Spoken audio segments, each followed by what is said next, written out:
Positive మైండ్తో కోరుకుంటే ఆ కోరిక డెఫినెట్గా తీరుస్తుందని మనకి వారాహి అమ్మవారే నిరూపించారు. నేను లాస్ట్ 10 days నుంచి ఒక ప్రాబ్లం ఫేస్ చేస్తున్నాను. రీసెంట్గా అక్క వీడియో లక్ష్మీకృష్ణ ఇన్స్టాగ్రామ్ వీడియో చూసి తల్లిని దర్శించుకోవడానికి వచ్చాను. సండే నేను వచ్చాను. వితిన్ 1 dayలో నా ప్రాబ్లం క్లియర్ చేస్తారు ఆ తల్లి. అది నేను మాటల్లో చెప్పలేను. మనం ఏదైనా పాజిటివ్ మైండ్తో కోరుకుంటే ఆ కోరిక తీర్చే పవర్ 100% వారాహి అమ్మగారికి ఉంది. ప్రతి ఇంట్లోనే ప్రాబ్లమ్స్ ఉంటాయి, కానీ ఆ ప్రాబ్లం ఇంటిలోనే పెట్టుకోకుండా ఒక అడుగు ముందుకేసి ఈ తల్లిని మనస్ఫూర్తిగా కోరుకుంటారు. కోరుకున్న వెంటనే ఆ కోరిక తీరుస్తుందని నేనైతే గ్యారంటీ ఇవ్వగలను. ఎందుకంటే నా దాంట్లో 1 dayలో అది ప్రూవ్ చేశారు ఆ తల్లి. మళ్ళీ ఆ తల్లి కోసం నేను వచ్చాను. అంత ప్రూవ్ చేశారు ఆ తల్లి. అవును, నువ్వు మొన్న వచ్చావు, నేను వీడియో కూడా నీది పోస్ట్ చేశాను ఇన్స్టాలో. సండే వచ్చాను, మండే నా ప్రాబ్లం క్లియర్. ట్యూస్డే అగైన్ తల్లి రప్పించారు నన్ను. చాలా మిరాకిల్, చాలా అసలు అద్భుతం. లక్ష్మీకృష్ణ యొక్క ఇన్స్టాగ్రామ్ వీడియో తప్పకుండా అందరూ చూసి ఒక 1 step. మన అదృష్టం అసలు నిజంగా తల్లి ఇక్కడికి రావడం. తల్లిని చూడాలంటే మనం కాశీ వెళ్ళాలి, లేదంటే తిరుపతి వెళ్ళాలని. ఈ అక్క అదృష్టం చేసి మనందరికీ ఇక్కడకు పెట్టించారు. దయచేసి అందరూ తల్లిని దర్శించుకుందని మనస్ఫూర్తిగా కోరుకుంటున్నాను. నేను అదే నాకు ఆశ్చర్యం ఏంటంటే మొన్న నువ్వు కళ్ళలో వాటర్ పెట్టుకున్నావు, కళ్ళీళ్ళు పెట్టుకున్నావు. ఆ వీడియో కూడా ఉంది నా దగ్గర. ఇప్పటికీ అసలు ఆగలేదు. ఒక ప్రాబ్లం సఫర్ లో ఉన్నాను.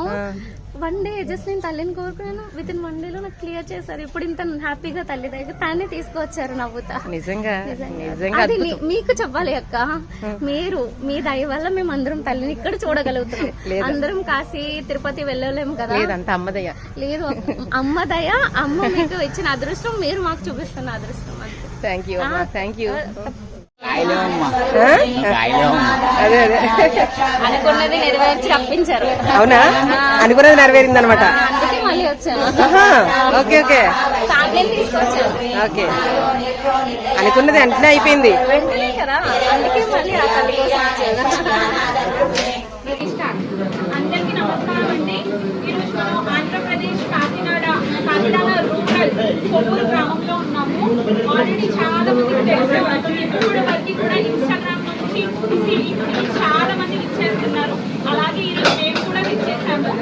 ఇక్కడ కొవ్వూరు గ్రామంలో ఇంతగా ప్రసిద్ధి ఎందుకు పొందారు, ఎలా పొందారు, అసలు ఎవరు స్థాపించారో ఈరోజు తెలుసుకుంటాము. స్థాపించిన వారు ప్రసన్న గారు. ఈవిడ ద్వారానే మేము కూడా ఈ రోజు ఇక్కడ వరకు వచ్చాము. మాది ఫస్ట్ వీడియో ఛానల్లో ఇక్కడ నుంచి మొదలవ్వాలి అనేసి మేము ముందడుగు వేసామన్నమాట. చాలా బాగుంది. ఇక్కడ చాలా ధైర్యంగా అనిపించింది. ఈరోజు ఇంత ధైర్యంగా మాట్లాడుతున్నామంటే నిజంగా అదొక మహిమే అనుకోవచ్చు. సో ఈరోజు ప్రసన్న గారు ఉన్నారు. ప్రసన్న గారితో కొన్ని విషయాలు మనం గుడి గురించి తెలుసుకుంటాం. హాయ్ అండి, అందరికీ నమస్తే. దిస్ ఇస్ లక్ష్మీ ప్రసన్న, వారాహిపేటం కొవ్వూరు గ్రామంలో ఇప్పుడు మనం ఉన్నాము. ఫస్ట్ ఆఫ్ ఆల్ వీళ్ళకి చాలా థ్యాంక్స్ చెప్పాలండి. ఎందుకంటే వీళ్ళు ఫస్ట్ న్యూస్ ఛానల్ అనేది పెట్టారు. ఆ వీడియో ఫస్ట్ వీడియో మన వారాహి అమ్మవారి అవ్వాలనేసి వీళ్ళ సంకల్పం అనమాట. దానికి నిజంగా ప్రత్యేక ధన్యవాదాలు తెలియజేసుకుంటున్నాను. అలాగే అమ్మవారి అనుగ్రహంతో మీరు ఇంకా మంచి విజయాలు సాధించాలని, మీ యూట్యూబ్ ఛానల్ ఏదైతే ఉందో అది బాగా అభివృద్ధి చెందాలని అయితే కోరుకుంటున్నాను మనస్ఫూర్తిగా అమ్మవారిని. నెక్స్ట్ మనం అమ్మవారి గురించి మాటల్లో వెళ్దాం. గుడి ఎన్నాళ్ళు అవుతుందండి గుడి స్థాపించి? ఇంత జనం చూస్తుంటే అసలు ఆశ్చర్యంగా ఉంది మాకు. ఈ గుడి స్థాపించి ఎన్నాళ్ళు అవుతుందండి? గుడి స్థాపించి అయితే మార్చి 30, 2024 అండి. ఇయరే మార్చి 30వ తారీఖున గుడి స్థాపించడం అయితే జరిగింది. చాలా మంది ఏంటంటే చాలా కాలంగా ఉంది, అందుకే ఇంత ఇలా అనుకుంటారు కోటింగ్ అది కూడా. కానీ అతి తక్కువ సమయంలో అమ్మవారు చాలా ఎక్స్ప్లోర్ అయ్యారనమాట. అది చాలా తక్కువ సమయం. మార్చి 30 అంటే మీకు తెలిసిందే కదా. నవరాత్రుల్లో అయితే ఇంకా చాలా ఎక్కువ ఫ్లోటింగ్ వచ్చింది. ఏంటంటే 15,000 నుండి 20,000 మధ్యలో భక్తులు అయితే ఉండేవారు. ఈరోజు మీరు కూడా చూసారు కదా పంచమి రోజు ఎలా ఉందో. సో అలా అనమాట. ఇక్కడ గుడి ఎందుకు స్థాపించాలని అనిపించింది మీకు? విన్నాము మీ అన్నయ్య మీరు కలిసి స్థాపించారు గుడి అనేసి మాకు విన్నామన్నమాట. ఎందుకని మీరే స్థాపించగలరు గల కారణం ఏంటి? అమ్మ ఇదైతే ఫస్ట్ ఆఫ్ ఆల్ అమ్మవారి అనుగ్రహం. అమ్మవారు ఇక్కడ రావాలి, ఇలా ఇవన్నీ చేయించుకోవాలి అనేసి ముందే రాసి పెట్టేసుకున్నారు. ఇది పూర్వజన్మ సుకృతం. నిజంగా మా కుటుంబం, మా అన్నయ్య, నేను, మా ఫ్యామిలీ చేసుకున్న పూర్వజన్మ సుకృతం అండి. ఎన్నో కోటి జన్మల పుణ్యఫలం. అమ్మవారి ఇలాగ స్థాపించి ఇంతమంది భక్తులకి అన్నదానం చేస్తున్నాము ప్రతిరోజు అంటే అది ఈ జన్మది కాదు. అలాగే ఎంతో మంది కోరికలు నెరవేరుతాయి. ముఖ్యంగా అనుకున్నవి అనుకున్నట్టుగా అంటే ధర్మబద్ధమైన కోరికలు. ధర్మబద్ధమైన ఎందుకు వాడతానంటే ఇప్పుడు కోరికలు అనంతం చెప్పలేము. ఎవరు ఏ కోరుకున్నా ఇది జరగలేదు, మాకు అది జరగలేదు అని అంటారు. కోరిక అనేది ధర్మబద్ధంగా ఉండి వాళ్ళ కోరికలో న్యాయం ఉంటే కనుక ఖచ్చితంగా ఆమె మన కోరికలు నెరవేర్చే కల్పవల్లి అండి ఆమె. తక్షణమే మళ్ళీ ఎక్కువ సమయం కూడా తీసుకోవట్లేదండి. అది కూడా వాళ్ళే చెప్తున్నారు వచ్చి. మేము 2 days లో అదే 1 week అయిందండి మాకు నా సంబంధం గురించి ఆ పెళ్లి గురించి వచ్చాము, అది సెటిల్ అయిపోయి 1 week లో చెప్తున్నారు. కొంతమంది అయితే బాధ్యత వసూలు చేసుకునే వాళ్ళకి 5 లక్షలతో కాదు. అలాంటివి కూడా చాలా అయ్యాయండి. అవి కూడా మార్నింగ్ ఒప్పుకుంటే నైట్కి వేసేసారు. ఇలా వేలాది జరుగుతున్నాయి ఇక్కడ. మన దగ్గరకు వచ్చేది వందల్లో ఉంటే బయట జరిగేవి వేలల్లో ఉన్నాయి. ఇన్ ఫ్యూచర్ లక్షల్లో కోట్లలో కూడా జరుగుతాయి. కారణం ఏంటండి అంటే మీరిద్దరే స్థాపించారు అన్నది మాకు చాలా ఆశ్చర్యపడుతుంది. గమ్ముల గుడి వ్యవహారాలు అంత ఈజీగా తెలియవి కాదు. చాలా మంది ఉంటారు, అసోసియేషన్ ఉంటుంది, చాలా ఉంటాయి. సో మీరిద్దరే స్థాపించారు. అది కూడా వారాహి అమ్మవారు నార్మల్ గా అయితే మనకి కాశీలో ఉంటారు అనేసి విన్నాను. యాక్చువల్గా ఇక్కడ తెలిసిన తర్వాత నాకు వారాహి అమ్మవారు అనేది బాగా ఎలివేట్ అయ్యిందనమాట జనాలకి కూడా. ఎందుకంటే తిరుపతి వెళ్ళినా కానీ వరాహ స్వామిని దర్శించుకొని వెళ్తారు, కానీ ఎవరికి ఇప్పటివరకు డౌట్ వచ్చి ఉండదు వారాహి అమ్మవారు అనేసి. సో ఇక్కడ ఉండడం కూడా కాశీలో కూడా ఉంటుంది, కానీ అక్కడ దర్శనం ఇవ్వడం కుదరదు అనేసి విన్నాము. దానికి మీరు చెప్పే సమాధానం ఏంటి? నేను చెప్తానండి. ఫస్ట్ ఆఫ్ ఆల్ గుడి ఎందుకు స్థాపించారు అనేది డౌట్ క్లియర్ చేస్తాను. నేను గత కొన్నాళ్ళుగా అమ్మవారిని భక్తురాలు అనమాట. అంటే ఏమో పూర్వజన్మ సుకృతమో ఏమో నాకు తెలియదండి అమ్మవారితో. ఏంటి అంటే అమ్మవారి గురించి తెలుసుకునే కొద్దీ తెలుసుకోవాలనిపించేది. ఒకనొక టైంలో నాకు అమ్మవారి ఫోటో ఇవి వాట్సాప్లో కానీ యూట్యూబ్ ఓపెన్ చేస్తే అమ్మవారి వీడియోస్ ఎక్కువగా వచ్చేది. వస్తూ ఉంటే నేను ఏం చేసేదానంటే ఆమె గురించి ఎక్కువ చరిత్ర తెలుసుకునేదాన్ని. అలా తెలుసుకునే కొద్దీ తెలుసుకోవాలనిపించేది.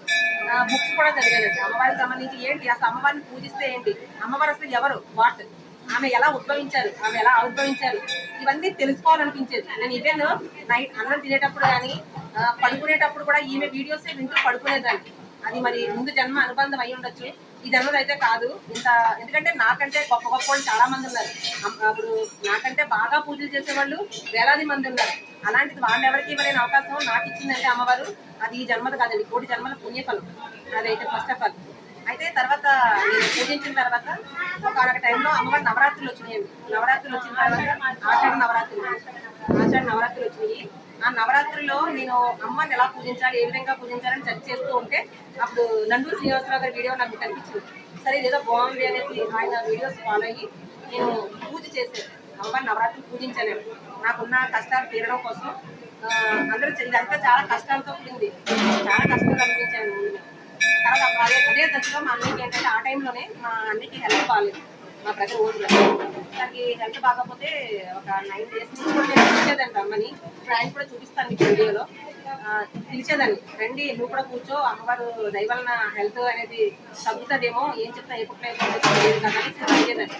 కానీ తను అసలు వచ్చే స్థితిలో లేడనమాట. చాలా పెయిన్ అనిపించాడు, నొప్పి కలిగేదని. అయితే సరే ఇక 9 days కూడా రాలేదు. అది 9 days కాదు, ఒక 6 days రాలేదు. లాస్ట్ 4 days 3 days ఉంది అమ్మవారి దగ్గర నవరాత్రులు. అప్పుడు నేను బలవంతంగా రానియా, ఏమో అమ్మవారి దైవాలను తగ్గచ్చు కదా, ఇప్పుడు వరకు తగ్గలేదు అనేసి కూర్చోబెట్టాను. చాలా హాస్పిటల్ తిరిగాం, తగ్గలేదు. మేము చాలా డబ్బులు కూడా ఖర్చు పెట్టాం, ఆయుర్వేదం ఏంటి అన్నీ వాడాం, తగ్గలేదు. సరే కూర్చోబెడితే ఆ రోజు నైట్, ఏ రోజైతే నేను 3 days కూర్చొని అన్నీ కూర్చోబెట్టాను నా పూజ దగ్గర. నవరాత్రులు చేస్తాను ఆ లాస్ట్ 3 days లో కూర్చుని నేనైతే మస్తు అనుకున్నాను. నాకు అన్ని బాధ నేను చూడలేకపోతున్నాను. చాలా ఏడ్చేవాడు, నేను కూడా ఏడ్చేదాన్ని. అందరూ అంటే ఇంట్లో అందరూ కూడా బాధపడేవాళ్ళు, నా బాధ తట్టుకోలేక చూడలేక. కూర్చున్న తర్వాత నేను ఒప్పుకున్నాను అనమాట. అమ్మ ఏ బాధ అయితే ఏదైతుందో నేను చూడలేకపోతున్నాను, కాబట్టి ఇంకా 3 రోజులు ఉన్నాయి నీ నవరాత్రి. ఈ 3 రోజులు పూర్తి అయ్యేలోపు నువ్వు కనుక ఈ బాధను తగ్గిస్తే మేము మా ఫ్యామిలీ అందరం కాశీ వస్తాము, లేదా ఏదో నేను నవరాత్రులు మళ్ళీ నేను ఘనంగా చేసుకుంటాను మా ఇంట్లో మా అన్నితో కలిపి అని నేను అనుకున్నాను. మా బ్రదర్ ఏమనుకున్నారంటే, ఈ బాధ ఏదైతే ఉందో నేను అనిపించలేకపోతున్నాను, నువ్వు నిజంగా స్వచ్ఛమైన దేవతకి అయితే ఈ బాధ నాకు ఈ 3 days లో నాకు ఎక్కువ ఇప్పుడే తగ్గించొద్దు, ఎప్పుడే వెంటనే తగ్గించామని కూడా నేను అడగను. కానీ ఈ 3 days లో అయిపోయే లోపు ఆ బాధను నువ్వు తగ్గిస్తే నీకు నేను గుడి కట్టిస్తాను, లేదా నేను కాశీ వస్తాను అనేది ఒప్పుకున్నాడు. గుడి నిర్మాణం జరగడానికి మెయిన్ కారణం అయితే అన్నయ్య అండి. అమ్మవారిని తీసుకొచ్చి నిలబెట్టింది అయితే నేను.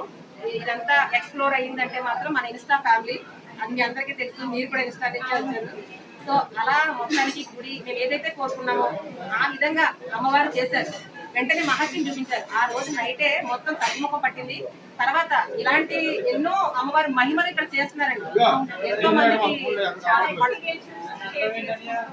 వాళ్ళే వచ్చి చెప్తున్నారు. నేను ఏం చేస్తానంటే ఈ గుడి కట్టేసా, అప్పుడు ఏదైతే జరిగిందో ఇది క్లియర్ అయిపోయింది. ఆ బాధ మేము ఏ విధంగా అయితే కోరుకున్నామో అదే విధంగా అమ్మవారు 3 రోజుల్లో మొత్తం లేకుండా చేస్తారండి. ఆ రోజు నైట్ నుంచి తగ్గుముఖం పట్టేసింది, నాకు అక్కడే ఆమె మహిమ తెలిసిపోయింది. అంతే ఇంకా వెంటనే మా అన్నయ్యకి ఒకసారి ఆలోచన వచ్చి గుడి కట్టాలనేసి చెప్పారు నాకు. సరే కానిచ్చేద్దాం చేసేద్దామని ఇద్దరం అనుకుని కట్టాము. ఇంకోటి ఏంటంటే అమ్మవారి డొనేషన్స్ కూడా ఎక్కడ తీసుకోవద్దని అన్నయ్య కల్లో కల్పించారండి. ఆమె మాకు ప్రతిదీ కూడా కల్లో కనిపించి మాకు ఒక సర్వ సైన్య అధ్యక్షురాలాగా వెనకుండి నడిపిస్తారు. అది మాత్రము డొనేషన్స్ ఎవరి దగ్గర తీసుకోవద్దు, మీరు ఓన్గా కట్టండి అని. అప్పుడు మేము వేసుకుని కట్టాము. తర్వాత ఎవరైనా చిన్న చిన్నగా ఇచ్చినా అది మనం అన్నప్రసాదాలకి ఇగో మీరు చూస్తున్నారు కదా, నిత్యాన్నదానానికి మనం వాడతాం అనమాట. సో ఆ విధంగా ఇక్కడ అమ్మవారు వెలగడం, ఇక్కడ పరిష్కారం చేయడం మనం అన్నయ్య నేను మా ఫ్యామిలీ సభ్యులందరూ కలిసి చేశాము. చాలా గొప్ప విషయం చెప్తున్నారండి. నిజంగా ఒక గుడిని ఒక అమ్మవారిని ప్రతిష్ఠించాలంటే చాలా సింపుల్ అయిన విషయం ఏం కాదు.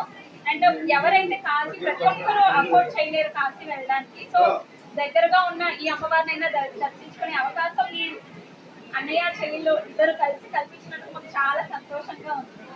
మరి మా ఇద్దరిది కూడా నిజంగా కోటి జన్మల పుణ్యఫలం అండి. మా అన్నయ్యది నాది కూడా. నాకు చిన్నప్పుడు మదర్ లేదు, చనిపోయింది. మదర్ లేకపోతే మేము మాకు అమ్మ కావాలనేది చాలా ఉండేది, లోపల తనతలు ఉండేది. అది మా ఇద్దరికి కూడా అమ్మ వచ్చేసి కాశీ నుండి మా దగ్గర కూర్చుంది.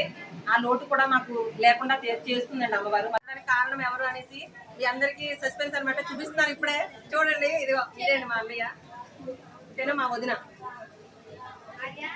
ప్రతిరోజు నాకేంటంటే నవరాత్రులప్పుడు ప్రసాదం వండి పెట్టేదండి. నాకు ఇచ్చేది ప్రసాదం నవరాత్రుల్లో. అమ్మవారు ఈ రోజు అన్నం పెట్టించుకుంటారు ఈమెతో. ఇవన్నీ కూడా యాదృచ్ఛికంగా అమ్మవారు చేయించుకున్నారండి ఒక వేలో. ఇంకా చాలా ఉన్నాయండి, అలాంటి మిరాకిల్స్ చాలా ఉన్నాయి. ఇక్కడ దూపం వేసే ఆమె ఉంది, దూపం ఫస్ట్ లో వేసేది, అలా తర్వాత ఇంకా ఉన్నాయండి. తర్వాత నెక్స్ట్ వీడియోలో చూద్దాం. మళ్ళీ అన్ని ఒకేసారి మేము కాదు, నెక్స్ట్ వీడియోలో అవన్నీ చెప్తాను. లేదు, మేము చాలా బాధపడ్డాము. మాకు ఎప్పుడు కూడా అనిపిస్తూ ఉండేది మాకు అమ్మ ఉంటే బాగుంది. ఇద్దరం కూడా బాధపడేవాళ్ళం. మా అన్నయ్య ఎప్పుడని. ఈ రోజు మాకు అమ్మ లేని లోటుని వారాహి అమ్మ మాకు తీర్చేసింది ఆవిడ. మాకు మా వెన్నంటే ఉంటుంది మా అమ్మలాగా. మా అమ్మ కూడా అందులోనే ఉంది. బాగా అనిపించింది మీతో ఇంటర్వ్యూ చేసి. ప్లస్ వారాహి అమ్మవారి గురించి మీరు ఏం చెప్పాలి? ఒక్క మాటలో. ఆమె మనందరి కన్న తల్లి. నిజంగా ఎక్కడి నుంచి కాశీ నుండి వచ్చి కూర్చున్నారు, కాశీ నుండి వచ్చి అమ్మవారు ఇక్కడ కూర్చున్నారండి. ఎన్నో నిదర్శనాలు మీరు అందరూ చూస్తున్నారు. ఇక్కడ అమ్మవారి శక్తి లేకపోతే ఇంతమంది జనాన్ని ఆకర్షించరు. ఇప్పుడు నేనేదో చెప్పేసినంత మాత్రాన్ని ఎవరో వచ్చేది, ఆమె అక్కడ కూర్చున్నారండి వచ్చి కాశీ నుంచి వచ్చి. కేవలం అమ్మ కూర్చున్నారు కాబట్టే ఇక్కడ ఇంతమంది జనం రాగలుగుతున్నారు. అలాంటిది ఎలాంటి ఇబ్బంది జరగకుండా, ఇంతమంది వస్తున్నా సరే ఎక్కడ ఎవరికి ఎలాంటి ఇబ్బంది జరగకుండా, తొక్కిసలాట జరగకుండా ఇంత సవ్యంగా జరుగుతున్నాయి అంటే కారణం కేవలం మన వారాహి అమ్మవారండి. ఆమె చేయించుకుంటారు అలా నెమ్మదిగా 1 by 1 ఏది ఎలా సక్రమంగా జరగాలో ఆ విధంగా చేయించుకుంటారు. నెక్స్ట్ ఎవరు రావాలో అదే వస్తున్నారు. సో అదే జై వారాహి.